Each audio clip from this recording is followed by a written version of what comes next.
ಉಡುಗೊರೆಯಾಗಿ ನೀಡ್ತಾ ಇದ್ದಾರೆ. ನೀವು ಓದಿ ನಾಳೆ ದಿನ ನಿಮ್ಮಲ್ಲಿ ದೊಡ್ಡ ವಕೀಲರು, ಪೊಲೀಸ್ ಆಫೀಸರು ಮತ್ತೆ ರಾಜಕಾರಣಿ ಪ್ರತಿಯೊಬ್ಬರು ಆಗ್ಬೇಕು ಅಂತ. ಮೊಹಮ್ಮದ್ ನಿಶಾಂತ್ ಅಂತ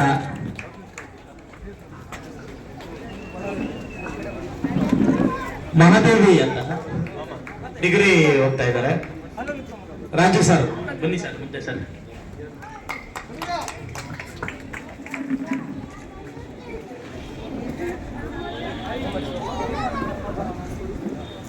ಅಣ್ಣಂಗೆ ಸನ್ಮಾನ ಕಾರ್ಯಕ್ರಮ ಭಕ್ತಾಯಣ ನಿಮ್ ಕಡೆಯಿಂದ ಮಾಡ್ಬೇಕಣ್ಣ, ಬನ್ನಿ ಅಣ್ಣ.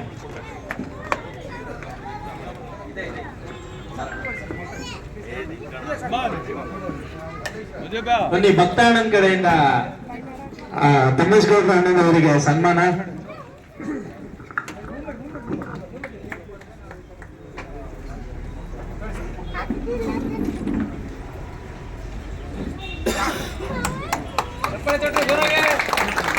ಜೋರಾದ ಚಪ್ಪಾಳೆ ಮೂಲಕ ಪ್ರೋತ್ಸಾಹಿಸಬೇಕು ದಯಮಾಡಿ.